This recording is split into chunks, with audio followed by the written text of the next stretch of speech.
Bonjour, j'espère que vous tenez le coup dans ce temps d'épreuve. Nous continuons aujourd'hui le deuxième récit de création dans la Genèse, au chapitre 2, versets 8 et suivants. Yahvé planta un jardin en Éden. Ce lieu est bien sûr inconnu, mais il sera vu dans la suite de la Bible comme un lieu de délices, comme le paradis. Au verset 9, Dieu plante dans le jardin l'arbre de la vie, c'est-à-dire arbre dont les fruits donnent et entretiennent la vie. Dans le livre des Proverbes, au chapitre 3, verset 18, il nous est dit « C'est un arbre de vie pour qui le saisit ».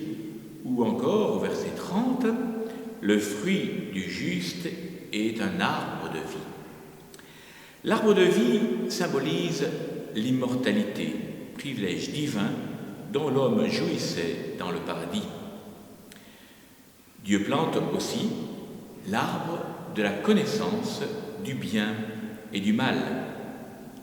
Au verset 15, Dieu met l'homme dans le jardin pour cultiver le jardin et le garder.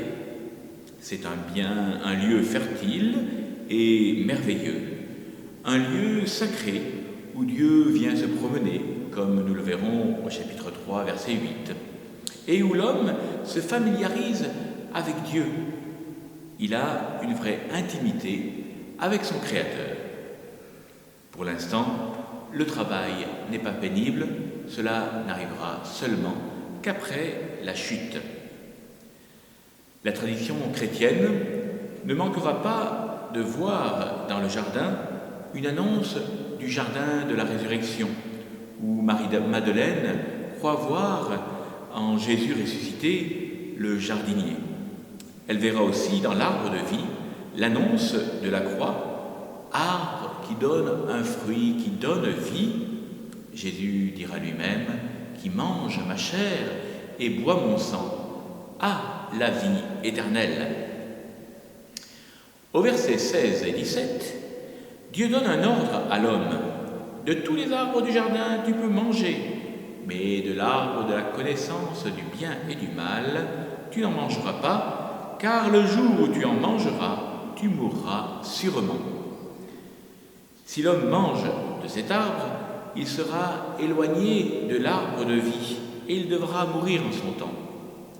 L'arbre de la connaissance du bien et du mal est, comme l'arbre de vie, un symbole choisi pour décrire de façon concrète la transgression d'un ordre divin. Il porte un nom conforme à l'effet qu'il produit. C'est Dieu qui discerne ce qui est bien et mal. L'homme, lui, doit s'y conformer pour rester dans la vie.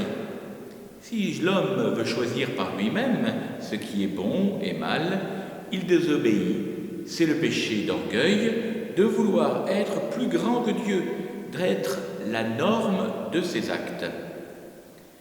Pour prendre des décisions en accord avec les normes divines qui règlent la conduite morale, l'intelligence doit puiser ses forces, doit puiser ses règles, puiser ses lumières à la vraie sagesse qui est don de Dieu.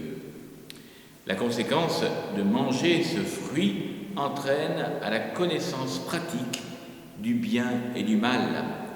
Il s'estime libre de décider de tout par lui-même, sans référence aux impératifs de la vie religieuse et morale imposés par Dieu ou en les refusant carrément. L'homme en vient à appeler le bien mal et le mal bien, comme le prophète Isaïe le dit au chapitre 5, verset 20. Voilà, je vous invite à ne pas vous décourager. Nous n'allons pas très vite dans la lecture de la Bible en ces premiers chapitres, mais cela plante le décor, la base de la compréhension de la suite de notre lecture. Bon courage dans ce temps d'épidémie. Tenez-vous bien calfeutrés chez vous. Faites attention à tous les gestes barrières, comme on nous le dit, à longueur de jour. Et j'espère qu'on pourra se revoir très bientôt. À demain.